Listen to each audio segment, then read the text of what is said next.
Hello दोस्तों, नमस्कार। आप सभी का स्वागत है आपके अपने यूट्यूब चैनल एक्सेस एकेडमी पर। साथियों, आज की इस वीडियो में मैं आप सभी लोगों के लिए जीके जीएस का प्रैक्टिस सेट नंबर 1 लेकर के आया हूं, जिसमें जीके और जीएस के 30 महत्वपूर्ण प्रश्नों का व्याख्यात्मक हल आप सभी के साथ डिस्कस करेंगे। और जो आप सभी की आगामी परीक्षाएं जैसे UP TET, C TET, super TET, Bihar शिक्षक भर्ती परीक्षा, वीडियो री एग्जाम और यूपी ट्रिपल एससी की तरफ से आयोजित होने वाली पीटी परीक्षा के साथ साथ बीएड एंट्रेंस एग्जाम और उन सभी परीक्षाओं के लिए काफ़ी हेल्पफुल है, जहां पर जीके और जीएस के प्रश्न पूछे जाते हैं। तो आप सभी से निवेदन है कि वीडियो को अंत तक देखें और वीडियो के अंत में कमेंट करके बताएं कि इन 30 प्रश्नों में से आपके कितने प्रश्न सही हो रहे हैं। और वीडियो में आगे बढ़ने से पहले बस छोटी सी रिक्वेस्ट करेंगे कि प्लीज़ वीडियो को लाइक करें, दोस्तों में शेयर करें, और अगर आप चैनल पे पहली बार विजिट कर रहे हैं तो प्लीज़ चैनल को सब्सक्राइब करके बेल आइकन दबा लें, क्योंकि यहाँ पे आप सभी की तैयारी को फ्री ऑफ कास्ट कराया जाएगा। तो आइए साथियों, शुरू करते हैं आज का प्रैक्टिस सेट और देखते हैं प्रश्न नंबर 1। पहला प्रश्न है, साइमन कमीशन को कब भारत भेजा गया था? Option 1 1937, option B 1928, option C 1917 और ऑप्शन डी 1958। राइट आंसर साथियों है ऑप्शन नंबर बी, वर्ष 1928 ईस्वी में साइमन कमीशन भारत आया था। साइमन कमीशन का गठन जो है वो 1919 के भारतीय परिषद अधिनियम की समीक्षा के लिए किया गया था और इसको वर्ष 1928 में भारत भेजा गया था। और आप सभी लोग जानते हैं इसमें एक भी भारतीय व्यक्ति शामिल नहीं था, इसलिए इसे व्हाइटमैन कमीशन भी कहा जाता है। इस कमीशन का पूरे भारत में विरोध किया गया। इसी के विरोध में लाहौर में लाला लाजपत राय की लाठीचार्ज में घायल हुए गए और बाद में 23 अक्टूबर 1928 को उनकी मृत्यु हो गई। तो प्रश्न संख्या 1 का right answer option number B हो गया। अगला प्रश्न देखते हैं, बाबर ने लोदियों को डैश डैश के प्रथम युद्ध में हराया था? Option 1 Panipat, option B Gujarat, option C Kurukshetra और option D Delhi. Right answer है ऑप्शन नंबर ए, बाबर ने लोदियों को पानीपत के युद्ध में हराया था। पानीपत का प्रथम युद्ध उत्तरी भारत में लड़ा गया और इसने भारत में मुगल साम्राज्य की नींव रखी। इस युद्ध में पहली बार बारूद, आग्नेय शास्त्रों और तोपखानों से लड़ाई लड़ी गई और 1526 ईस्वी में पानीपत के प्रथम युद्ध में काबुल के जो शासक थे बाबर की सेना ने इब्राहिम लोदी को हराया था। तो अगला प्रश्न देखते हैं। अगला प्रश्न है, नागार्जुन कौन थे? ऑप्शन 1 यूनानी शासक, ऑप्शन बी वैदिक ऋषि, ऑप्शन सी एक जैन भिक्षु, ऑप्शन डी एक बौद्ध दार्शनिक। राइट आंसर है ऑप्शन नंबर डी, नागार्जुन एक बौद्ध दार्शनिक थे और ये बौद्ध धर्म के महायान संप्रदाय के दार्शनिक थे। इन्हें बौद्ध धर्म की शाखा माध्यमिका का प्रवर्तक भी माना जाता है। प्रज्ञापारमिता सूत्र इनकी प्रमुख रचना है, जिसमें माध्यमिका दर्शन का विवरण है। नागार्जुन का समय 150 से 250 ईस्वी के बीच निर्धारित किया गया है। अगला प्रश्न देखते हैं। अगला प्रश्न है, हर्षवर्धन की मृत्यु के बाद डैश डैश डैश राजाओं ने कन्नौज पर शासन किया? Option 1 Mughal, option B Rashtrakuta, option C Pratihara और option D Chola. Right answer क्या होगा? राइट आंसर होगा ऑप्शन नंबर सी, हर्षवर्धन की मृत्यु के बाद प्रतिहार राजाओं ने कन्नौज पर शासन किया और प्रतिहार वंश को गुर्जर प्रतिहार वंश भी कहा जाता है, क्योंकि यह गुर्जरों की एक शाखा थी जिसकी उत्पत्ति गुजरात व दक्षिण पश्चिमी राजस्थान में हुई थी। तो इस प्रकार इस प्रश्न का right answer option number C है।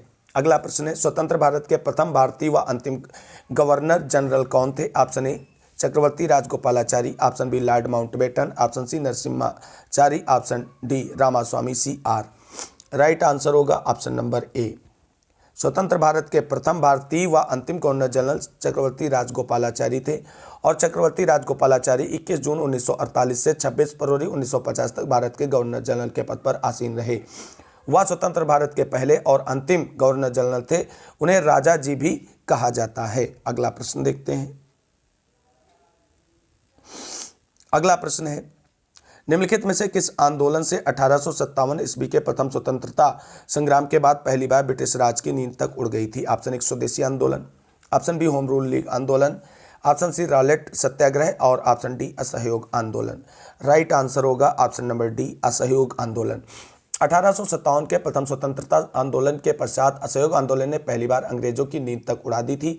इस आंदोलन की शुरुआत 1 अगस्त 1920 यानी कब से, 1 अगस्त 1920 को महात्मा गांधी के नेतृत्व में की गई थी। इसके उपरांत न्यायालयों का बहिष्कार, विदेशी वस्तुओं का बहिष्कार, सरकारी सेवाओं का परित्याग कर ना देना जैसे प्रमुख जो कार्य हैं वो शांतिपूर्ण ढंग से संचालित किए गए थे।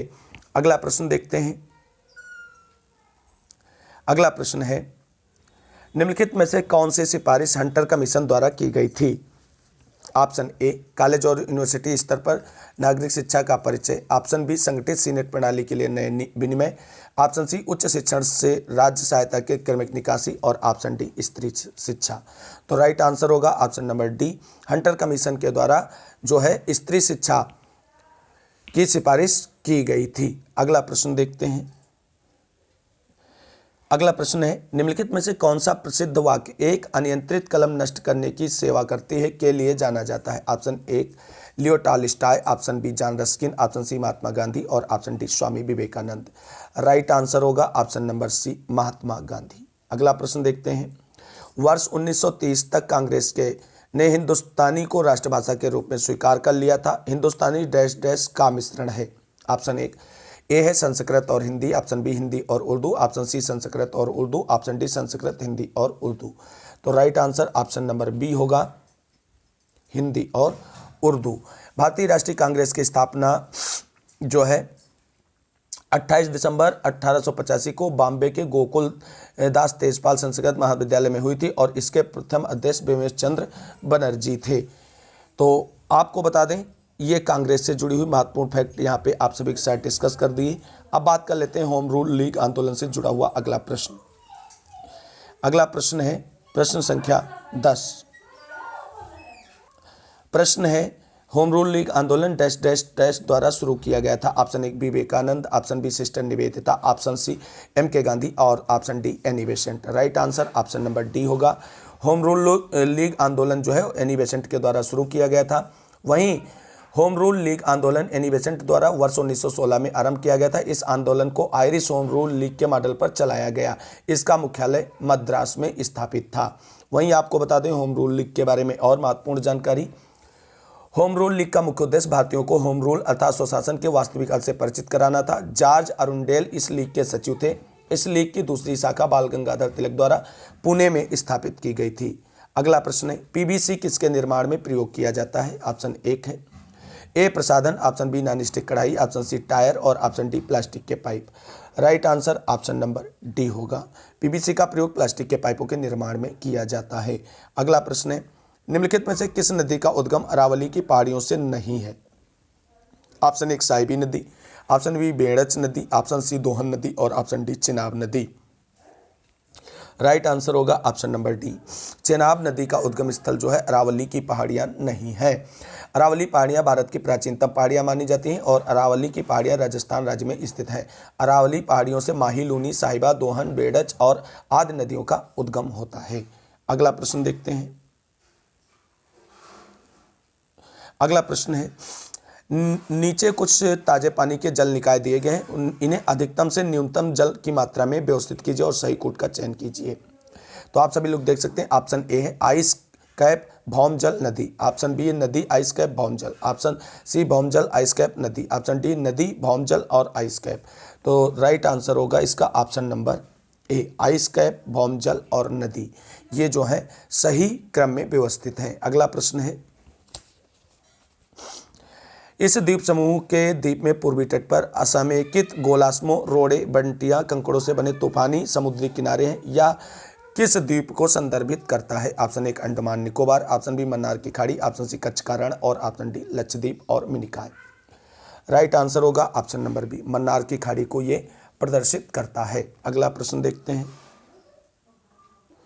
अगला प्रश्न है, नीचे दी गई फसलों में से कौन सी खरीफ की फसल के अंतर्गत आती है? ऑप्शन एक, धान और मक्का। ऑप्शन बी, गेहूं और मटर। ऑप्शन सी, जौ और सरसों। ऑप्शन डी, इनमें से कोई नहीं। तो राइट आंसर है ऑप्शन नंबर ए, खरीफ की फसलों के अंतर्गत धान और मक्का सम्मिलित किया जाता है। आप सभी लोग जानते हैं मौसम के आधार पर फसलें 3 प्रकार की होती हैं, रबी, खरीफ और जायद।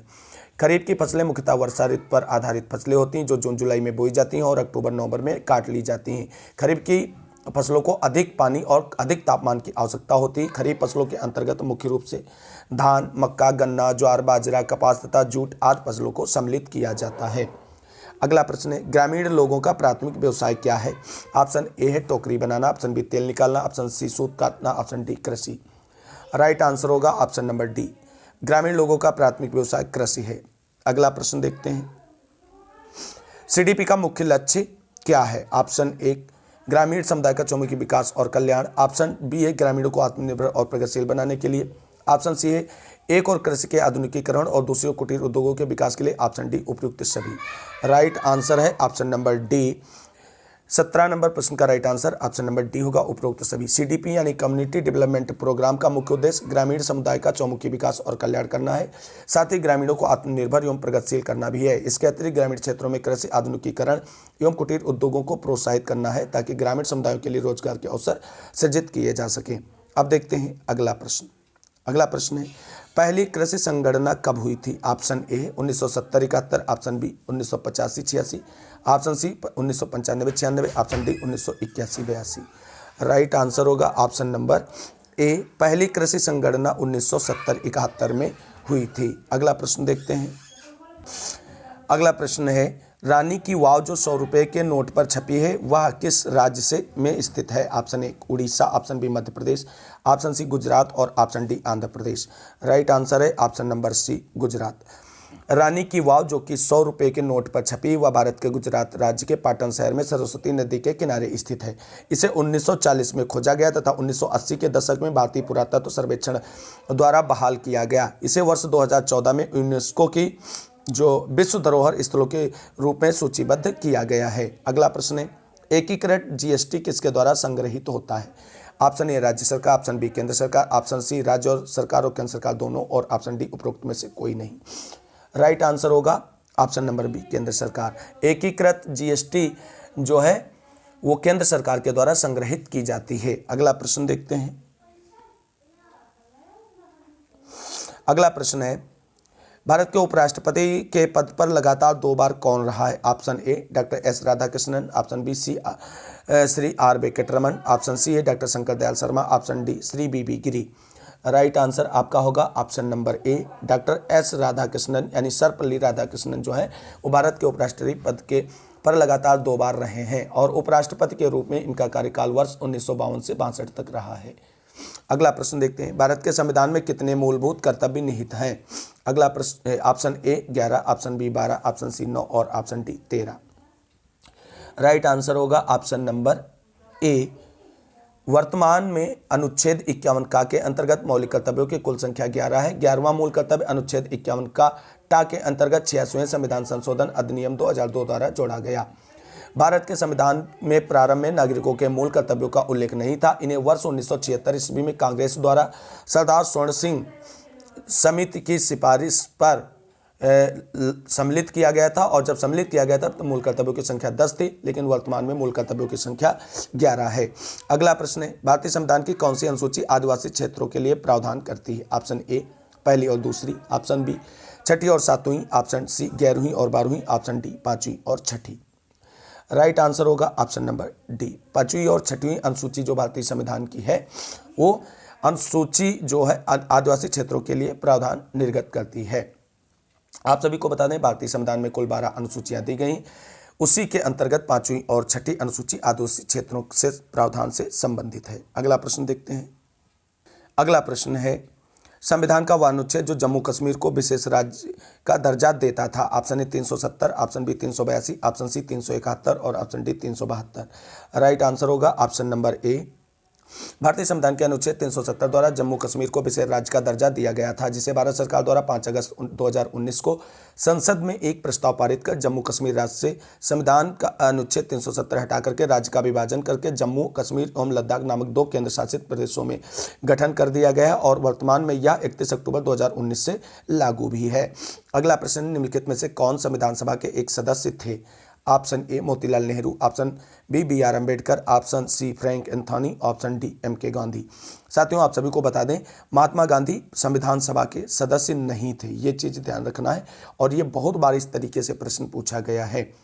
राइट आंसर है option number B, doctor Bhimrao Ambedkar ji संविधान सभा के सदस्य थे। अगला प्रश्न है, किस दृष्टि दोष में व्यक्ति आसपास यानी निकट की वस्तुओं को स्पष्ट रूप से देख सकता है लेकिन बहुत दूर की वस्तुओं को नहीं देख सकता है? Option A hypermetropia, option B myopia, option C मोतियाबिंद और ऑप्शन डी दृष्ट वैषम्य। तो राइट आंसर होगा ऑप्शन नंबर आपका बी, मायोपिया। मायोपिया यानी निकट दृष्टि दोष होता है और इस दोष में व्यक्ति को पास की वस्तुएं तो स्पष्ट दिखाई देती परंतु दूर की वस्तुएं स्पष्ट नहीं दिखाई देती हैं।